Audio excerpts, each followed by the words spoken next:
The other point, though, I want to make in the very limited time that I've got is this isn't about health care, and that is so true. And let me tell you what I think the American people are starting to peg in on. I had the privilege, John came to my office, well, it was about a month ago, John, we were sitting down talking, and John can tell you, on my office, I have a copy on one wall of the Declaration of Independence and the 56 signers of that. And I didn't do it just for the looks of the document. You know, I realized one day I was sitting in my office and I looked around and it was filled like every other congressional office with pictures of me. They were pictures of me with somebody else, me with some other group, and I realized we get up there and we look at those pictures and all of a sudden, suddenly you start thinking this is all about me. And so I brought my staff in, they thought I was having a senior moment, I just said take them all down. I said I want them all gone. I said on this wall, the only thing I want is Declaration of Independence, 56 signers. So that every time we make a decision, every time a general comes in here, an admiral comes in here, we look those guys in the eyes and we say, we know whose shoulders we stand on. I think if you look at these 56 guys, you all know, they weren't country bumpkins. I mean, they were well educated. They had read the classics. I mean, they were sharp guys. Compare them to any 56 members of Congress that you can pull out today, or 56 legislators around the state. But they came out with some propositions that we do well to go back and look at. The second proposition they came out with was that you and I had certain rights, and that those rights couldn't be taken away by something my father did or something my son did, but they were mine. I could loan them to government. Government didn't own them. But the first proposition they had, we don't like to talk about this today, but it was just a true one, was that those rights were given to us by God. Now, there is a huge, huge movement in the country today to say that isn't so. And if they win that argument, they have won the argument that we don't have the rights. Because if we didn't get the rights from God, we didn't get them.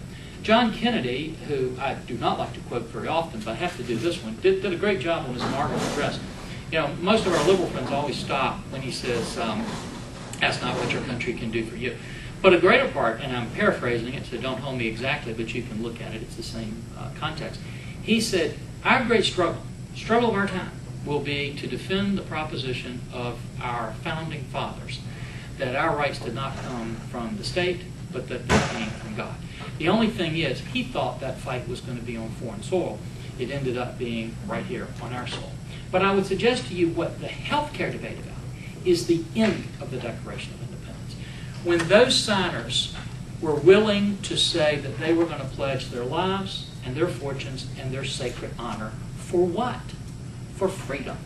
And today what we have done is to pledge our freedom for somebody to protect our scrawny lives, our 401k, and what limited amount of honor that we have left.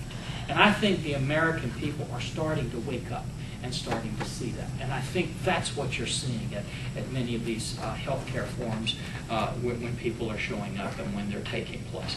And the last thing that I want to do is just thank you guys for standing up and for fighting this issue.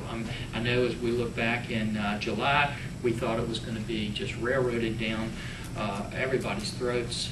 We were delighted to see that bumped out to give us time again.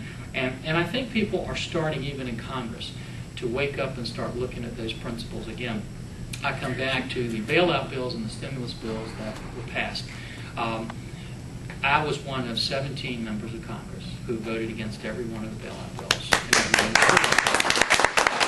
But I want to tell you, their arguments on every one of them were the same as the health care. We were just stupid. It was just some political agenda that we had. It was just that we were lying about the facts. It was always something other than really what was accurate and what was true.